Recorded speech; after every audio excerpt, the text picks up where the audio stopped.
Have you ever wondered what makes Japan so aesthetically pleasing? Is it because of the over-romanticization of social media, or is it because of anime? Well, a quick Google search gives you this answer. Japan's aesthetic appeal stems from a unique blend of cultural values, natural beauty, and artistic traditions. Concepts like wabi-sabi, which finds beauty in imperfection. But what is wabi-sabi?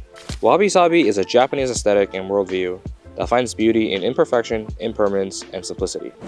Like appreciating a pot with a visible crack that was carefully repaired, or leaves falling onto a road. Or it could be this old book I have here. It's kind of like yellowed. It's kind of dirty, but that's basically what it is. I stumbled upon this Reddit post while researching. This guy from India traveled to Japan. He said, and I quote, "Every photo I take in Japan, be it the city, the mountains and lakes, or just with my friends, turns out so beautiful." According to the comments of this post, the top 5 things that made Japan more appealing than India was that the air quality was just way better in Japan compared to India. And second, the architecture had an emphasis on capturing the natural beauty. And also, Japan has a no on street parking. But if you've been to Japan, you know that they just press this little hazard button on their cars and they can just kind of stop anywhere. And fourth is that there's clean and tidy streets. And lastly, novelty. Naturally, going to a new country, you would probably appreciate that country more than the country you currently live in. But still, this doesn't really explain why Japan is so aesthetically pleasing.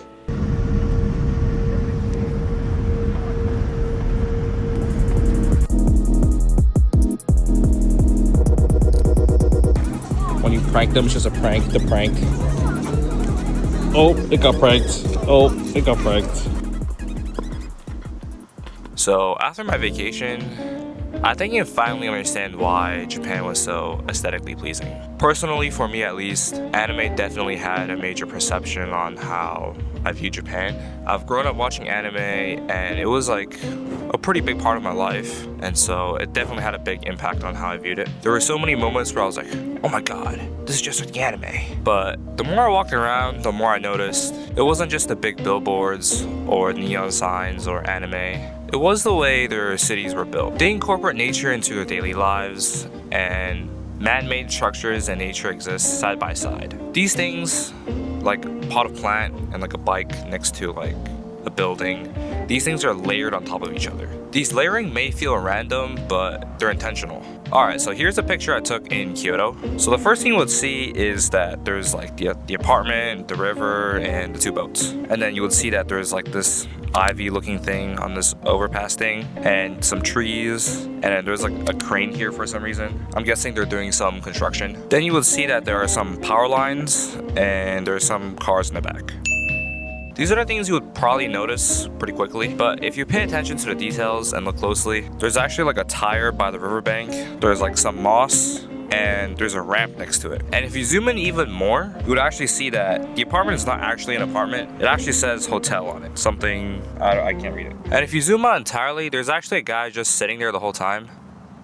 But, anyways, just like how you would layer clothing or layer your furniture, the way Japan layers their cities and structures feel more emotional and intimate. And while other Asian countries do blend in old and new or nature and buildings, Japan kinda does it with a quiet restraint. Nothing is too attention grabby. Okay, maybe not the big neon signs, but it's the kind of vibe where you need to slow down and appreciate the finer details. Now, I don't know anything about architecture, so I won't really get into it, and there's probably way better videos that can cover that topic way better than I do. And if you guys don't believe that every part of Japan is like this, let's make a bet. Okay, I'm gonna go Google Maps, and if I'm able to find an aesthetic looking street in Tokyo, like randomly, you guys have to like and subscribe. Alright, that's the deal here. Alright, so Tokyo, and then I'm gonna spin my cursor around, and right here. Right here. Boom. Dude, tell me this does not look good, bro. Oh my god. Dude, look at this. Look at this. Look at this. Alright, if you don't believe me, I'll pop it into Lightroom and I'll edit the photo and you guys will see how good this looks right here. Okay, screenshot. Boom, done. Alright, we got the image here now. And all I'm gonna do is go over to the vintage tab and then like put on like one of these. Oh, this looks great. Oh my god. And decrease exposure, this, be a little back, and then shadows. Boom. I mean, you guys didn't believe me, right?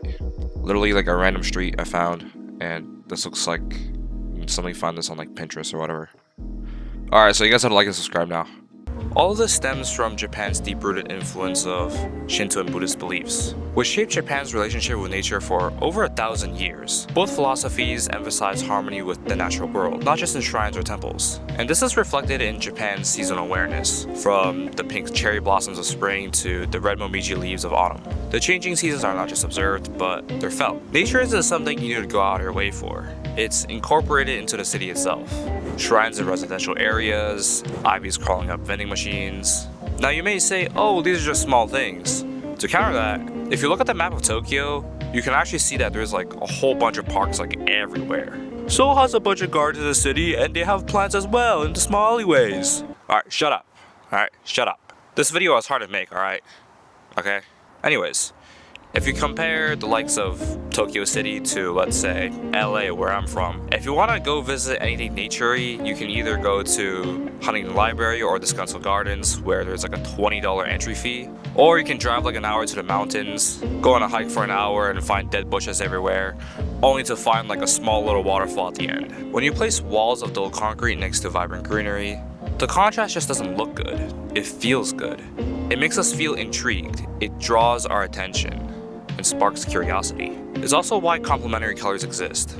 Opposites attract. That's why so much of the media we consume relies on juxtaposition. It's visually and emotionally compelling. But it's not just contrast. There's a quiet beauty in the things that are aged, weathered, or imperfect. A moss-covered wall, an old rusty fence worn by time. This is wabi-sabi, the appreciation of imperfection, impermanence, and simplicity. It's why even an old apartment block with a crack in the wall with some vines growing on it can feel beautiful. It's not polished, but real. It feels alive. On a more real note though, maybe because I haven't been outside of the US for a while, and that's why I started to romanticize about other countries and their culture, but I realized that most of America feels disconnected. Don't get me wrong here, some cities are very beautiful, but if you go to any major American city, drive like 15 minutes out from it, you would get something that looks like this. The streets are empty, nobody walks, because there's literally no point in walking at all. Almost all of our cities weren't designed for people. They were designed for cars so that they can maximize profit. I mean, the closest grocery store from my house is literally like a 10-minute drive, but it's like over an hour walk. This whole America suburbs thing is a lot more complicated than that, and I won't really get into it because, again, there's just way better videos that cover this topic better than I do. But in my opinion, I think a lot of this really comes down to the country and its legacy. Japan was a nation long before the US was. I mean, we became a country less than 300 years ago. So it's no wonder America lacks the cultural aesthetics that other countries have, which kind of makes me appreciate the beauty of other countries even more. So yeah, that's it for this video. Let me know if I got anything wrong. I definitely have. Let me know in the comments. I tried my best here. I probably left out some stuff. I do plan to cover Hong Kong next, so be sure to subscribe if you want to check out that video. And let me know what other countries I should do. Oh, and before I leave, check this video here. Right here. Check that out. It's a good video.